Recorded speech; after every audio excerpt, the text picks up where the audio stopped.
chaos from across the country tonight. We're going to spend much of the hour keeping you abreast of what's happening. But before we dive into that, we want to focus on one single thing that happened last night. A police station in a major American city was occupied and looted and burned. Most of us assumed we would never live to see something like that happen here, but it did happen. So the question is, has anyone been arrested for doing that? Will anyone ever be arrested? No one in authority seems especially interested in apprehending the people who did it. All of it happened on camera, but the perpetrators just walked away. And it's possible, maybe likely, that most of them will never be punished for it. That's striking. It's a very different experience from the ones most Americans have living here. As Minneapolis burns and crowds grow in the streets of Atlanta and many other cities, the rest of us are continuing on as we always do, dutifully following the rules. There are many of those. Every year there seems to be countless new rules to follow. They multiply like insects. We do our best to keep up. We get our permits, apply for our licenses, put on our reading glasses, and check the latest regulations on the internet. We wear our little masks.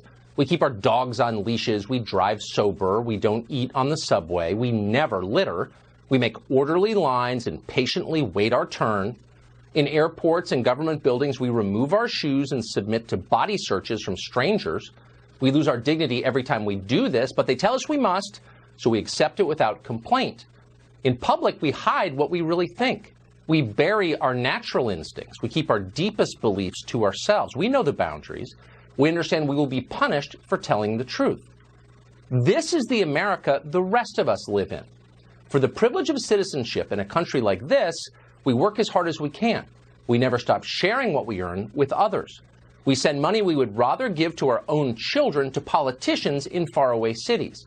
With that money, they make new rules. We follow those rules to the letter. That's what we were told to do as children.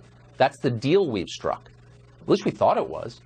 Now we know that other people have somehow negotiated a far better deal than the one we have. They get to ignore the rules. They don't believe in order or fairness. They reject society itself. Reason and process and precedent mean nothing to them. They use violence to get what they want immediately. People like this don't bother to work.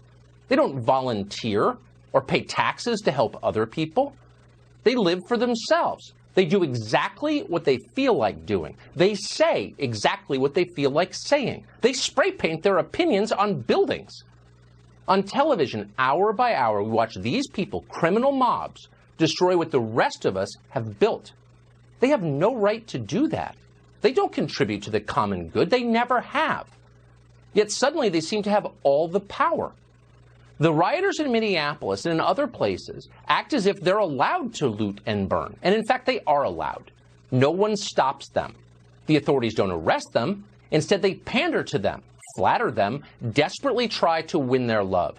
Why are masked lunatics setting fire to Wendy's? Because the rest of us are sinful. That's what our leaders tell us. The crimes of the mob are the punishment we deserve. That's their argument. And many seem to buy it. On a White House executive staff call just this morning, key domestic policy advisors Brooke Rollins and Jaron Smith argued that it might seem racist to say anything about the rioting in Minneapolis. Better just to let it happen. So that's what they're doing. We should have seen this coming.